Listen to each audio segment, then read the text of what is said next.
I'll call the open board meeting of Tuesday, October 5th, 2021 to order. I squale siem na sietya, I na squalawan kawana silam nala.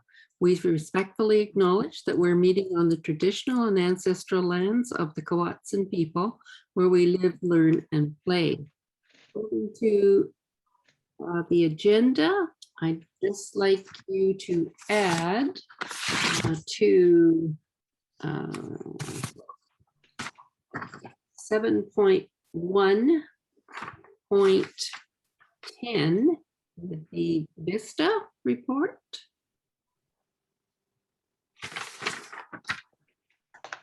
And then I'll ask for a motion to adopt the agenda. Moved by Trustee DeGroot, seconded by Trustee Hutchins. All those in favor? Motion carries.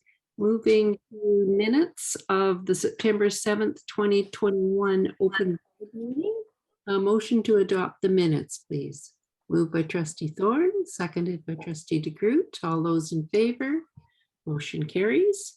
No recognition or delegations. Moving to item 5, report of the closed meeting. Mr. Sandquist, please. Thank you. The board met and closed for an hour prior to this open session. The business was not concluded and we'll go back into closed following this meeting. There was a delegation and human resources and property items were discussed. Thank you. Moving on to old business, the action. I wonder if you could put that up, Mr. Sandquist.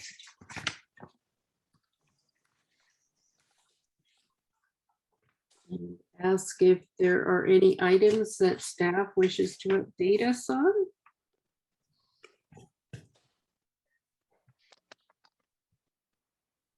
Yes, I would have an update on the legacy wall. We have indicated that this is complete because at this point in time it is complete, but until we can actually meet in person in the boardroom, we will bring it forward at that time. And then with regard to our flag poles, I wanted to share with the board that presently we are having conversation with all nations about their various flags. But what we do know at this point in time that not all of our nations that are our partners here at the school district office have a flag. So we're certainly working with them on how we can support that endeavor. And then, of course, we're waiting for the final painting on the building where we will be placing a number of opportunities for flags to be raised on the southwest wall that faces Beverly Street. So more to come. Thank you. Mr. Sandquist, do you have any items to bring us up to date on?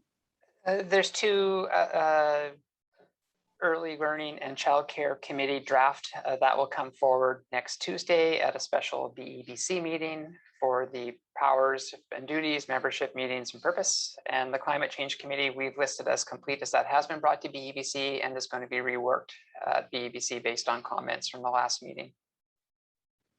Thank you. And could I just ask you around the funding for diverse learners? Are we at the point where we are going to entertain rescinding this motion? I believe you have that 7.2.1. Yeah, okay, thank you. Anything else on the action list by anyone? Okay, moving to chair of the board, 7.1.1, the Indigenous Education Committee has completed now their knowledge series posters and attached are series 4 and 5. Quite an overview that they have prepared for boards in the series between 1 and 5. I noticed that there are many pieces of advice to boards here that we should be reviewing. We can certainly feel good that our LEAs are completed. The spiritual connections around and physical connections around land are here for highlight, as well as the Truth and Reconciliation and Action plans. And so the intent there is for boards to review and use pieces of knowledge for us to go forward. And you'll notice that Trustee Thorne is quoted on each one of those as the BCSDA Elder and Knowledge Keeper. So any comments or questions? Okay, moving to item 7.1.2. I hope everyone had a great day at schools today. Wishing the teachers and staff all the best and thanks for World Teachers Day. I certainly enjoyed seeing the students and staff and the things that were going on in the schools. It was quite important to me to make a connection into the schools, because sometimes at this level, we don't have enough connection. So it was a great day. Anyone want to make any comments about their day at the schools? Okay, well, I hope it was well enjoyed by the staff as well. Okay, moving to 7.1.3 National Principals Month in October. And just to let you know, the superintendent and I have had several discussions around how we would honor our principals and vice principals. And we have a plan. The plan includes all trustees to visit schools again. And so we'll be getting more information to you pretty soon.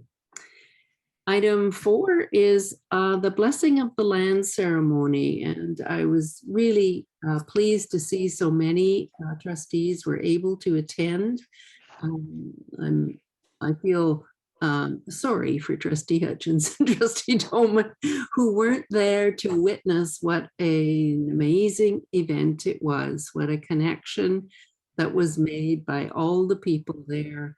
We acknowledged the support of Cowichan tribes in hosting that day, and they led us through the ceremony. We had a lot of local government people, and MLA Doug Routley spoke on behalf of the Minister of Education.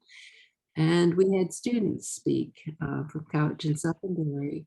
And it was a really amazing event. I think we were all impacted and will cherish that experience. Trustee Croft. I just wanted to add how special it was to have an in-person event.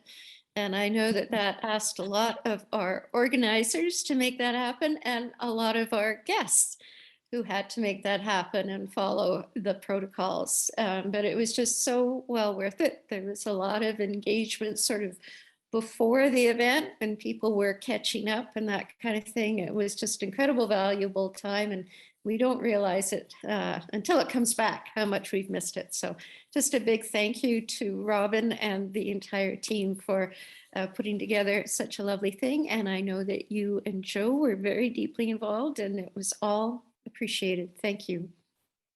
Thanks. Okay, moving to item 5, BCSDA Chairs Meeting Partner Liaison Meeting next week. The Superintendent, Secretary, Treasurer, and I attend 2 days in Vancouver, again in person. So this is going to be the first reunion of trustees and ministry staff. So we have 1 day each of our own associations, and for me it would be with the BCSDA Chairs Meeting, and then the next day the ministry is preparing a session for us to learn together. So I'm looking forward to it, but certainly I'm wondering about how Vancouver's doing these days. Haven't been there for a long time. Okay, item 6 is September 30th National Day of Truth and Reconciliation, and thank you to those people. I saw Trustee Croft and obviously Trustee Thorne.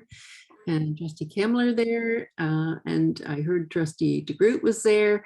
It was so huge, I couldn't see really who all was there. And I saw our Secretary Treasurer there, so lots and lots of people from our district as well as the community. In fact, my grandson said to me, he said, I think the whole of Cowichan Valley is here. Mind you, he's 6, right? So I took it with that, but it was an amazing day. The walk was certainly long and powerful, and the speeches were very impacting. So I hope it's just the first of the September 30th celebrations. Item 7 is just to advise you that the Superintendent, Secretary, Treasurer, and I will be meeting with our intergovernmental organizations just to strengthen relationships and talk about our jurisdictions and how we work together. Board Ad Hoc Anti-Racism Committee, and we met on September 23rd and had an amazing time with Kevin Lamoureux, who's our facilitator from Saskatchewan, who was on the Truth and Reconciliation Commission and continues to work at the university in Saskatchewan. And some of you may have gone to our Pro D Day this month, and he was the speaker in the morning. Just a very wise and knowledgeable person. Following that meeting, a local reporter who sits on the committee, Shalu Mehta, asked if she could write about her experience there. And I include it for your information, but also because it's so wonderful that it acknowledges our educators. And the very last paragraph, I think, is a testament to that. She says, so my final words in this piece, I'd like to acknowledge teachers in our community, the truth tellers, who are using their power to bridge gaps, heal, preserve history, educate, and lead us on a path towards reconciliation. Thank you, thank you, thank you for the work you do. And I think the board can add to that, and by saying thank you, thank you, thank you to our staff for the work that they do. And the last, second to last for information is the Board Ad Hoc COVID Transition Committee. And just a minor update that we have invited, and she accepted to join our committee, and that's our local health officer, Shannon Waters, who brings all of the experience and knowledge on COVID to the meetings, and certainly provides a great advice. The COVID Transition Committee has continued to meet throughout this time, trying to gain understanding and offer our recommendations around keeping our kids extremely safe. And the last on the information items is a Vista report. And I know Trustee Croft, Trustee Thorne were there. Trustee Thorne was a major player. He opened the Vista conference and also closed it. We had 2 speakers. The first was John Chenoweth, who is a trustee in Merritt School District, as well as he's a director on the BCSTA board. And he, I believe, is also a teacher at the college in Merritt. And he talked about Quam, the intent of beauty and balance, and the fact that education is used as a vehicle to support that beauty and balance in life. And one of the stories he said was really impacted me, and that was it was animals in a field, and an eagle started flying, and a coyote saw that and thought how wonderful that would be, and so he tried to fly, but it, splat, and he was broken into many pieces of fur and bone, and then a fox saw that and thought, well, I need to help my friend. And so he went and he picked up all the bones and the fur and the teeth and all of the pieces and breathed life back into the coyote. And what John Chenoweth said was, it's like residential school survivors, that they are picking up the bones and breathing life back into the history. So I thought that was very profound for me. I'll remember that story. And then we had Dr. Sandra Allison, who's part of the regional rapid response team, as well as our own Dr. Shannon Waters.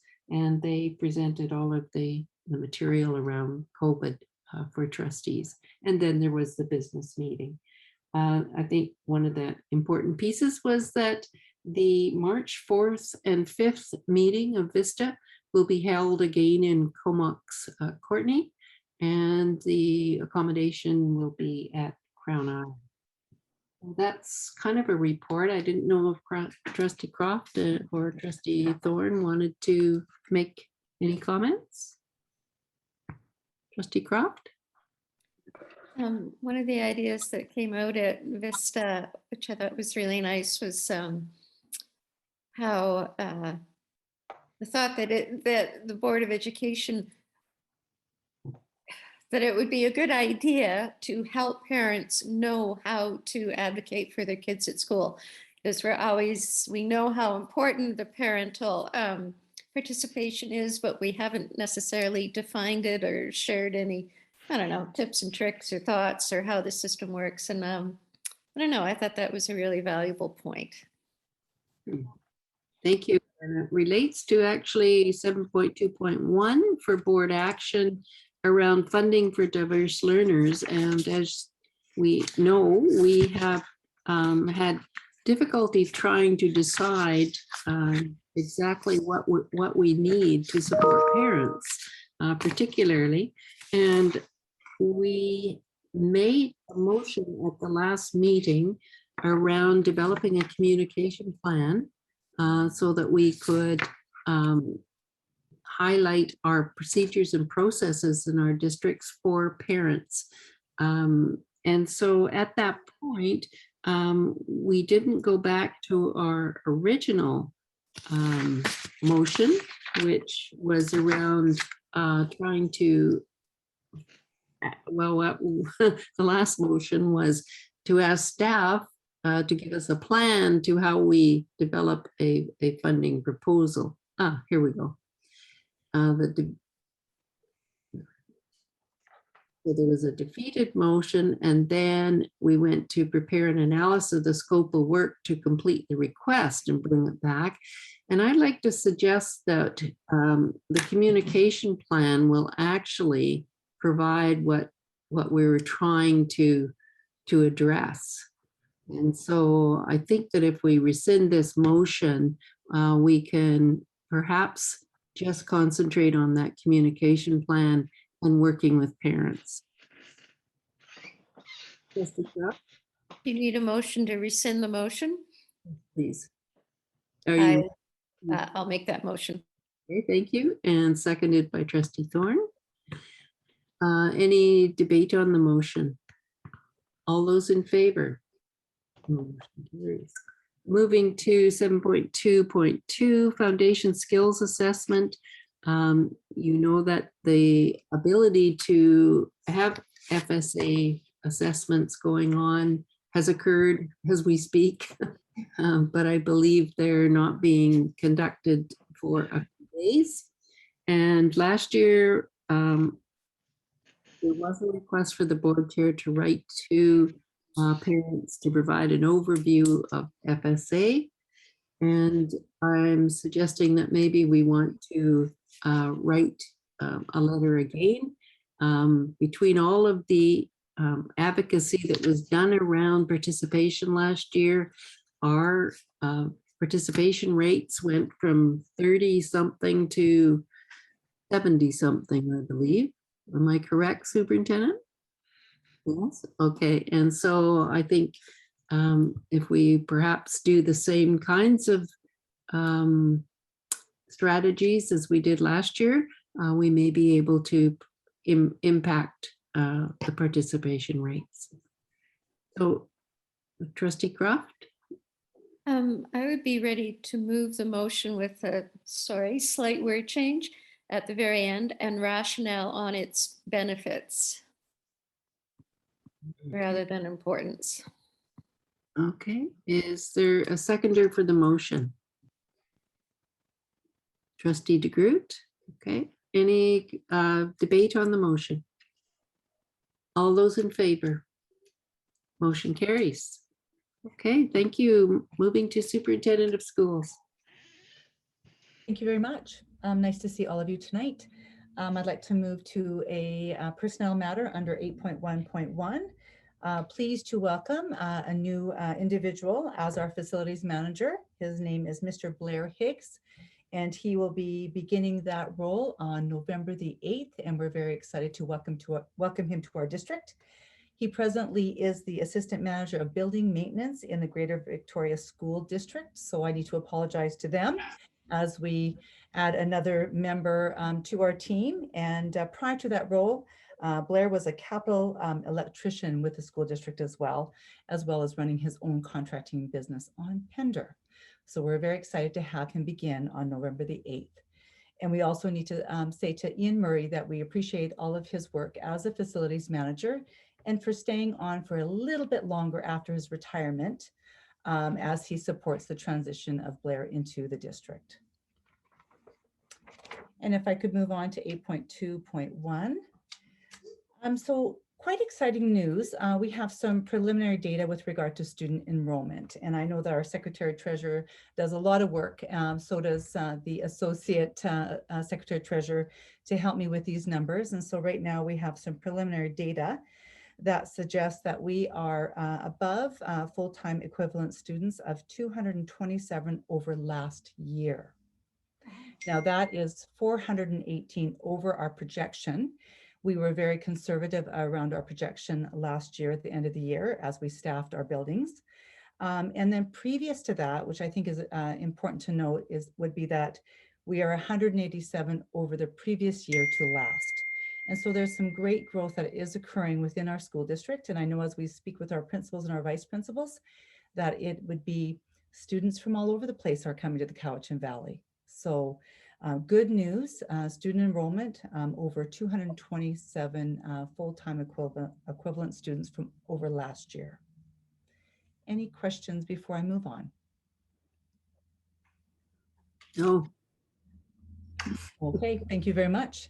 Moving on to 8.2.2, an update on COVID communication. I think that we have done a tremendous job. Our Director of Communication has worked very closely with our principals and our vice principals as cases and clusters have come up in our school district. And so I think that that preliminary communication supported families and schools and students to do that work. But I do know that as of yesterday, with the new ministry announcement of students mandated at the K1, 2, 3 level, was certainly implemented and enacted as of yesterday. So we pivoted very quickly. We had some masks in our storage area, and we were able to outfit all of our kindergartners, grade 1, 2, 3, with our masks for further protection for our little ones. And I know that as we've been out to schools today, for some of them that has been slightly challenging, but overall we can see that we were able to act quickly and make that happen without any big challenges. And so we're moving forward there. And I do want to just let the board know that on a regular basis, right now weekly, we do actually meet with our medical health officer around how things are moving forward. And I know that Island Health, along with the Provincial Health Office, are certainly bringing forward further, more transparent communication related to some of these cases that are occurring. And I think that we've been able to navigate that very well during a very challenging time, still doing it in a very positive, constructive, productive way. All right. I believe there's a question. Mr. Croft, sorry. Thank you for the opportunity. It may be a little early to say, but any thoughts on how the little ones are doing with keeping their masks on and understanding that they have to wear them and that kind of thing? Well, great question. And I had the great fortune of going to Paulson this early this morning for the World Teachers Day contribution and goodies that we brought forward. And as myself and Trustee Kemmler were able to go throughout the school, we were quite impressed with the 3 classrooms of kindies that they mostly had their masks on. And so I think that overall, maybe when they were eating, maybe not, but they had their masks on and they were doing a fine job. Thank you. Okay, I would like to move on to 8.2.3, and I would like, if I could, to request from the board that I'd like to invite in Charlie Coleman to do a fabulous presentation on Orange Shirt Day week, where all of our children matter. And I'd like to invite him in, thank you, Mr. Coleman, for the very reason that under his leadership, along with Mary Peters as our district vice principal, have been doing an excellent job in influencing all of our schools to do a number of things around Orange Shirt Day, which we now call Orange Shirt Day week. And before long, it will be Orange Shirt Day week and maybe even an annual yearly matter, because it is really important around truth and reconciliation during this time that we honor and remember. And so Charlie Coleman will be sharing with us a PowerPoint about what has occurred across the district in his own words. Hi, everybody. Just gonna see if I can share this properly. Everybody see that? Yeah. All right. So yeah, thanks, Robin. Yeah, we really stopped calling it Orange Shirt Day. At least a year ago, we started calling it Orange Shirt Week. I know there was a day early in my time in this role last year when I was wearing my orange shirt not on September 30th. And somebody commented and I said, hey, every day should be Orange Shirt Day.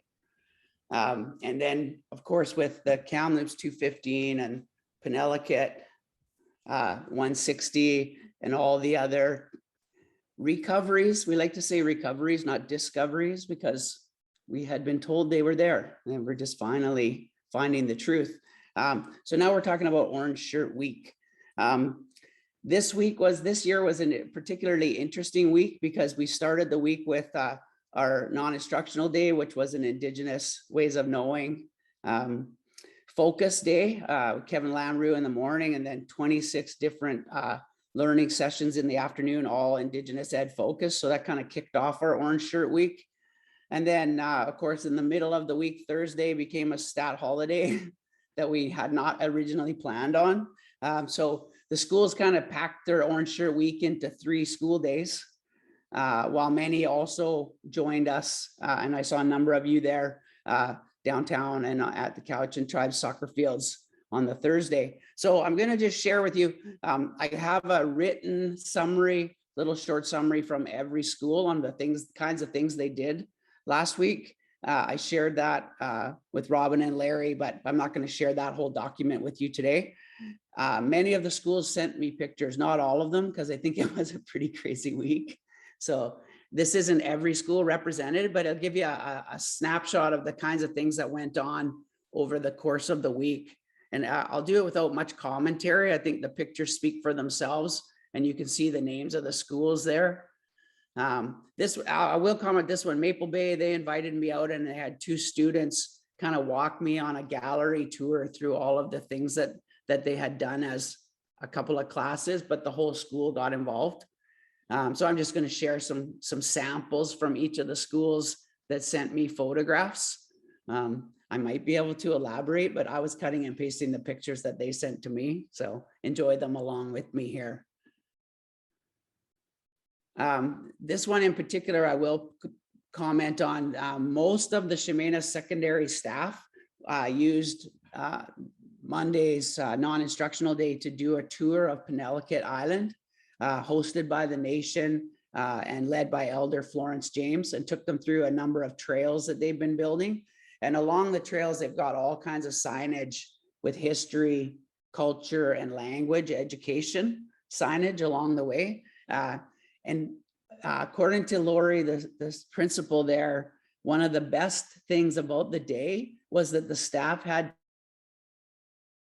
wait for the ferry both ways. And it really helped them have some firsthand empathy for what the Penelakut students do every single day to come to school. So it's just kind of an added learning experience that was unanticipated. Some more from Chemainus Secondary.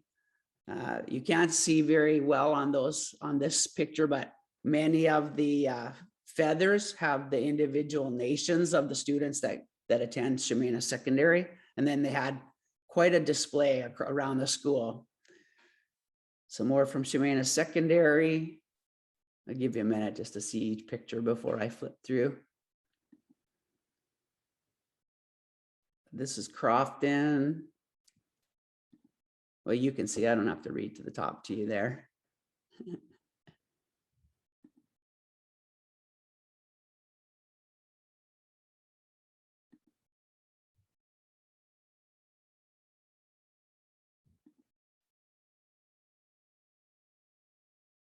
What was really impressive for me, especially last year, being my first year in the role, was I got to read all the summaries from all the schools. And it was really impressive to see how we've, over the last 5 or 6 years, gone from kind of a token orange shirt day to some really deep, meaningful learning and understanding about truth and reconciliation and residential school history. And many of the schools are now really starting to push the idea of what's your personal action, as we're doing with the adults in the system. The staff in the schools are starting to do that with the kids as well. What's your personal action towards reconciliation?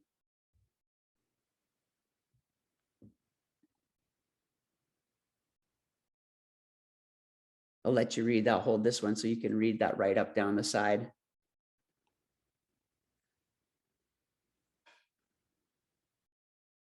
And of course, Mill Bay Nature School has kind of adopted Tusilum as sort of their unofficial elder in residence. Lucky for them, they got some additional grant money from the Vancouver Foundation. It's not like I have the budget to give every school their own elder in residence.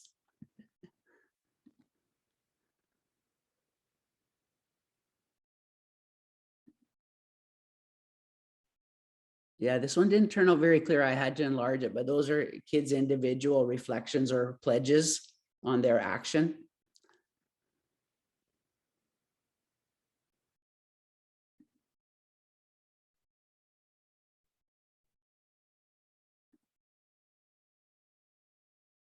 And some of you might have heard Doreen Peters speak on the stage at the Cowichan Tribe soccer fields on Thursday. She came and spoke in person at Quamaton, but then was zoomed to all of the rooms.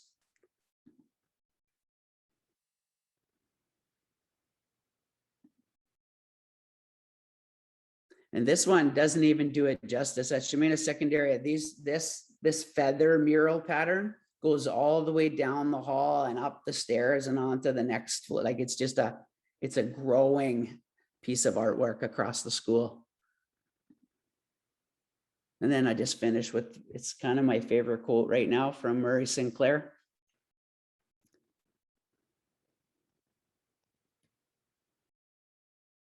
And that's it. Like I said, all the schools did something, but not all of them had time to send me photographs. So any questions or comments? Any comments or questions, trustees? Okay, just a lot of thank you hands, I think. Charlie, thank you. Happy to help. And hi, Charlie, and much appreciated for showcasing the depth that our district and all of our schools are going through with regard to thinking about this. So much Right. appreciated. Thanks for having me. Yeah, with Yay with.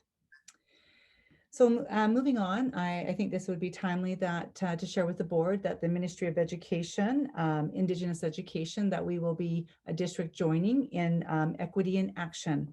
And this is an opportunity from the Indigenous Education branch that has created an equity scanning tool to support school districts in identifying promising practices as well as barriers that are impacting Indigenous student success. And so we will be identifying a number of our partners who we will be inviting to a meeting on November the 8th, where the Ministry of Education, Indigenous Education branch will be working with our team and our district partners to scan, construct an equity profile, and determine a theory of change for improvement and develop an equity in action plan. And so we'll be looking forward to that event, and they will be working with us throughout the school year. And now I'm going to move on to 8.25, just to share with the board that the Foundation Skills Assessment will be starting this year in our schools with grade 4s and 7s from October the 11th to November the 12th. We know how important this assessment tool is around determining how well our students are doing around foundational skills at the literacy and numeracy area.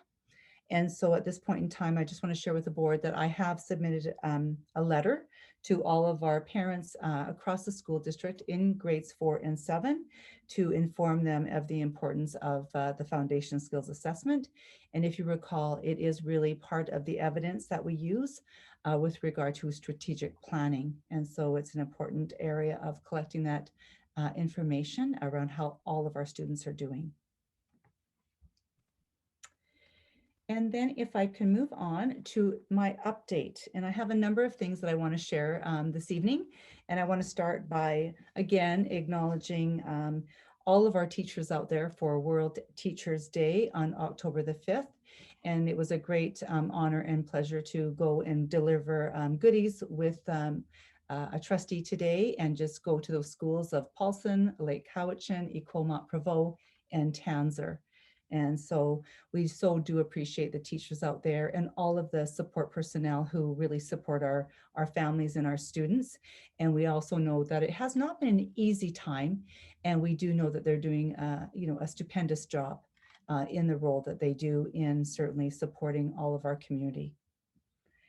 The next persons I'd like to acknowledge would be all of the organizers and presenters on the non-instructional day. On September the 27th, as you heard from Charlie, there were a number of workshops available. And so those workshops were led by a number of our staff across the district. And so we're very pleased to work with all of our unions to support that endeavor and be able to provide that wide array of opportunities for professional learning and development together as a district. And then I'd like to also, in the photos that Charlie was sharing today, during the blessing at Cowichan Secondary School, the location where we will be building that new school, we had 2 students that I'd like to provide an opportunity to state. Jordana White and Mira Thorne were both speakers from the grade 10 level who brought some other supporters along and also shared their excitement and their enthusiasm for the new school. And so I know that's not easy to do, especially when you're grade 10 students, to share with a group of adults how you're feeling about that. And so certainly want to acknowledge and recognize all of those 2 students and also their student supporters. And I think lastly, I do want to make a comment on all of the schools who have had some cases of COVID and really their response, their leadership, and the calm opportunities that they have brought to that community while they've been working through some of those cases. And so I'd like to acknowledge the teachers in the classroom, the leadership at the school, and also even the families who certainly shared their support with regard to how well we are communicating and the supports and the health and safety measures that we have put in place. And so I know that it hasn't been easy. And the work that they're doing at the school sites certainly shows that these structured environments that we can actually create really do provide a level of security and support for all of our learners in those schools. And then I'd like to move on to the fact that there is a new draft student reporting order that has come out from the ministry. And I know that we have had members of our team here at the school district be participants in providing feedback to the ministry. So at this time, we are looking at our own Cowichan Valley assessment and reporting guidelines and determining whether we align with that reporting order and or not, and also providing feedback to the ministry by mid-November. And so we do know that they will be looking at a revision on that, and they will be looking at full implementation for next September. And so we do have district team, we have principals and vice principals, as well as teachers who are providing that feedback on that draft student reporting order. And in combination with that, we are in full force around our district-wide assessments that we collect in the fall. And so presently right now, there are a number of district-wide assessments that are occurring during September and October. And that includes our K-3 early success screen. It also includes our grades 2 to 8 district-wide write, as well as our grades 4 to 9 district-wide read, the DART, as well as the grades 2 to 3 primary reading PM benchmarks. And so that's a lot of work that our teachers are doing out there. And so we do know that it's important because those assessments also inform how they actually approach that classroom and move forward around supporting learning.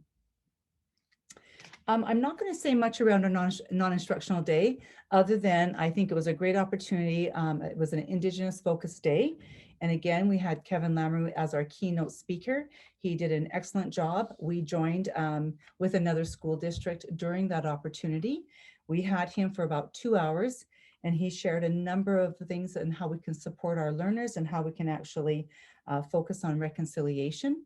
And so I think it was a wonderful day of learning for all of the participants across the system. And so again, we'll be looking at organizing another one of those very soon in November. There's some really neat things happening around the Terry Fox Run. And so I'd like to just comment on a couple of schools and some of the things that they have done around the Terry Fox Run. And of course, this is raising money for cancer. And so at George Bonner, they held one on September the 22nd, where grade K through 5 students participated in a socially distanced teacher-led warm-up outside, followed by primary students running laps of the field. Grade 4s and 5 students completed a 2-kilometer road run walk, and grade 6 and 7 students ran down to Mill Bay Nature Park and dipped their toe in the ocean, just like Terry, and then ran back to the school. Students collected nickels on Mondays, dimes on Tuesday, quarters on Wednesdays, loonies on Thursday, and toonies on Friday, for a total of over $1,000 at George Bonner. At Alexander, they also did the same thing, and they collected nickels on Mondays, dimes on Tuesdays, and so on, and for a total of $800 by the end of Friday. And so they ran in the pouring rain for Terry. And so Division 1 started at 9:15 and ran for 15 minutes, and then Division 2 for 15 minutes, and so on. And so throughout the morning, they were able to run all morning long for Terry and collect $800. So very pleased with what the schools do out there for Terry Fox. And just one more story I'll share. At Cowichan Secondary, they held their Terry Fox Run.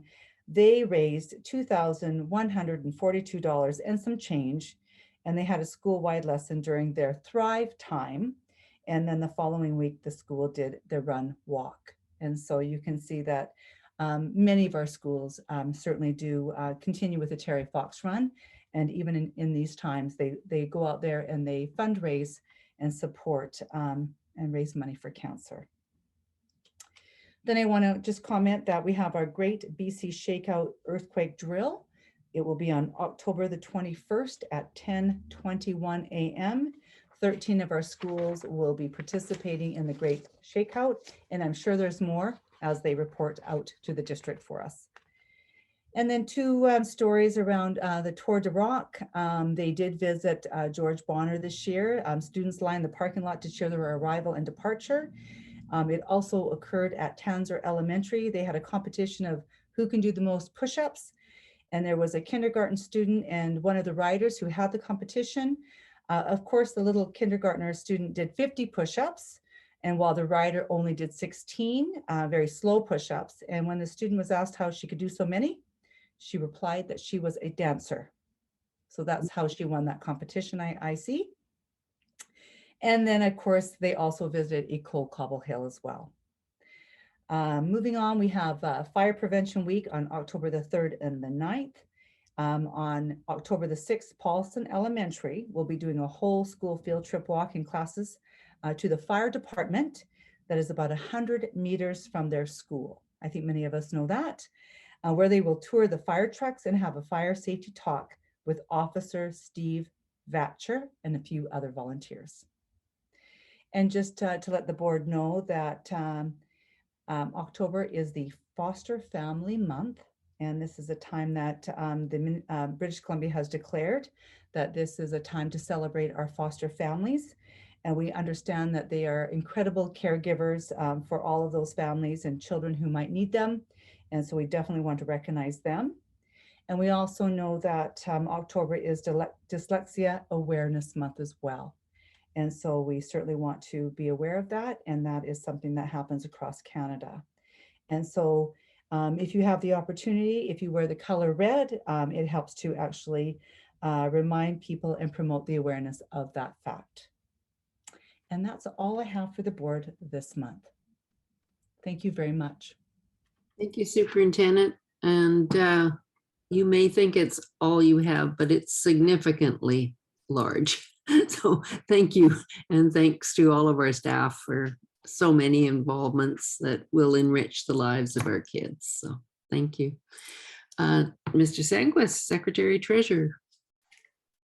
Thank you. I have one action item this evening for the agenda, and it's come forward from the Board Education and Business Committee. Just going to do a screen share. It is an expenditure plan for the restart funding that's come into the board from the province of British Columbia. So it's $204,329.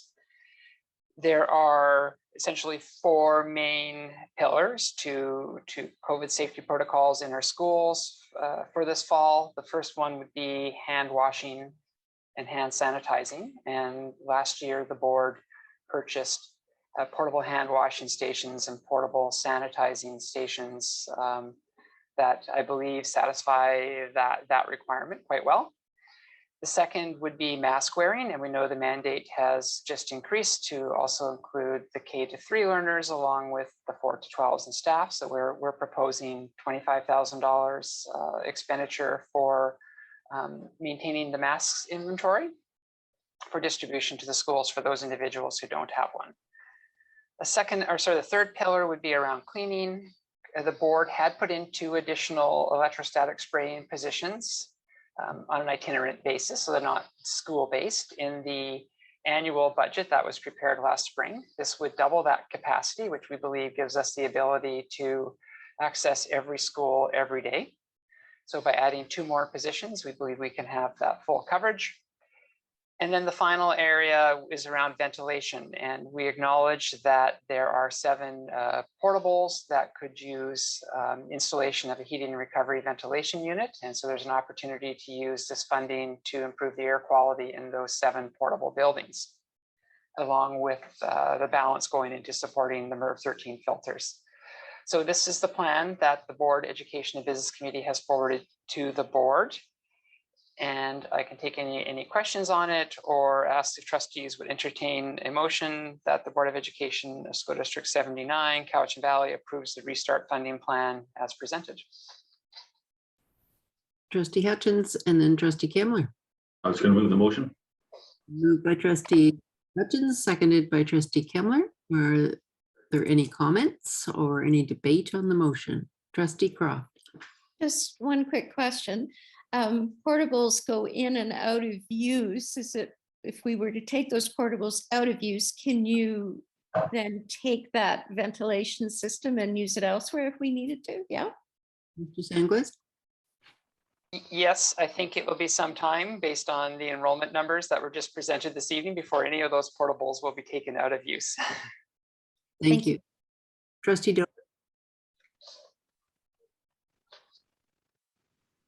Oh, you need to unmute.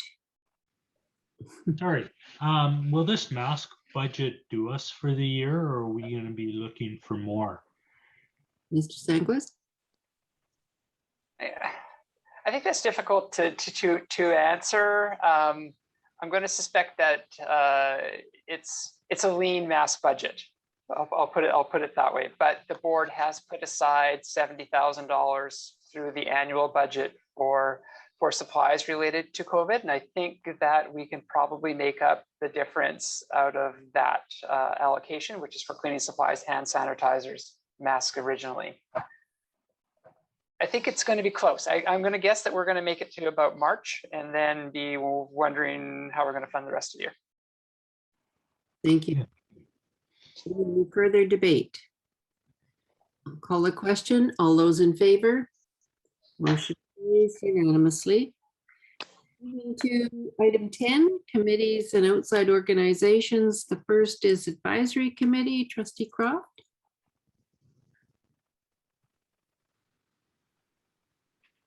Thank you. I'd like to move that the Board of Education, District 79, Cowichan Valley, receives the highlights of the June 15th, 2021 Advisory Committee meeting.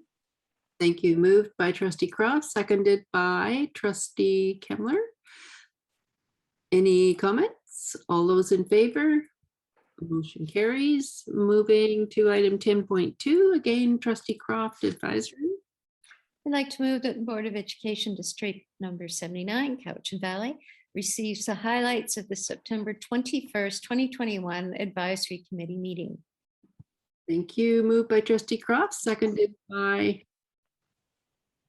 Trustee DeGroot. All those in favor?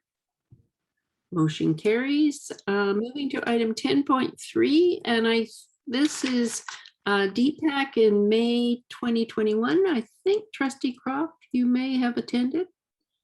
Your name was on the minutes. Okay, I would like to move that the Board of Education District number 79, Cowichan Valley, receive the minutes of the May 20th, 21 DPAC meeting. Moved by Trustee Croft. Is there a seconder? Trustee DeGroot. All those in favor? Motion carries. And again, Trustee Croft, this is item 10.4, and it is DPAC Annual General Meeting on the same date.